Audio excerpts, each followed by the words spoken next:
how to get direct landlord to landlord. How to get direct landlord to landlord.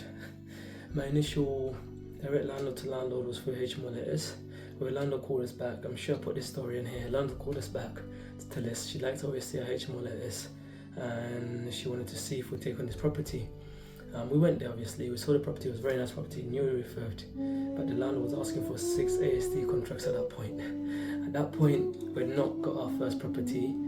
I had no clue where to get 6 ASD contracts or even what the legal requirements were fully for ASD contract. And yeah, that deal fell through that way.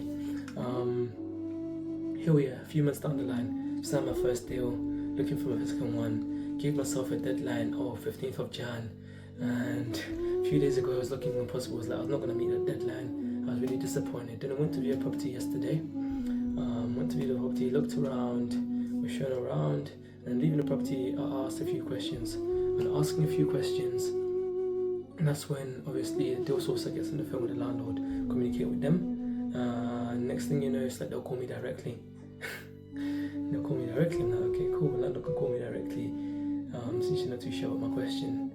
Speaking direct with the landlord, I managed to come to terms. He didn't even ask me for any proof of address, he didn't ask me for any of that. He just liked a conversation on the phone and the fact that I sounded like someone obviously who's working with integrity and somebody's working honestly, and he liked that on the phone, and I was like, okay. So initially the landlord said 3.5k, and no, the initial offer we put in was £3,050. Then the landlord said no, it's too small. 3.5k is all the offers they've got. So I responded back to the email, just telling him, what about we meet halfway at 3,250? I'm just throwing it out there. When the landlord didn't respond that day, because previously he'd responded pretty quick, I remembered something he told me, just be willing to walk away from a deal if the numbers don't make sense for you. It's like, you know what, I'm excited and eager to sign my next deal, but I'm not going to go to that high point the landlord wants just to sign a deal. It was hard because I wanted my next deal, but I was like, flip it. So I left the email go. Randomly, next day, landlord calls me. He's like, yes, I saw your email. 3 to 550 is too low. Is there any way you'd be able to push it to 340? Well, 3.4. Okay.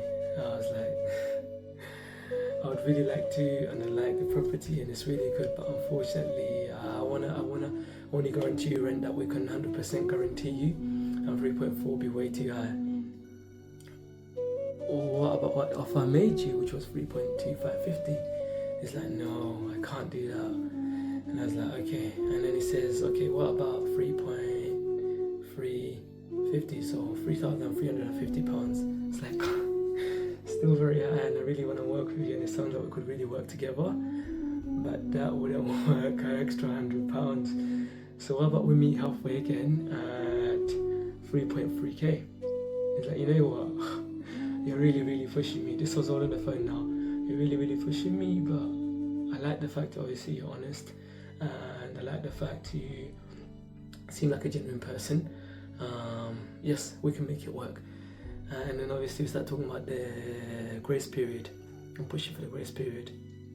And yes, we push for it, and landlord sent through the offer. And now we're in the process of trying to see if we can sign the deal. He's only asked for 700 something as upfront deposit and holding deposit. And then 2 weeks later, on the 1st, so we got a whole 2 weeks before obviously you have to pay the first month's rent. He's going to take the first month's rent. So at the moment, we're in business and we're on the drive. Let's see, and I'll keep you updated on this journey.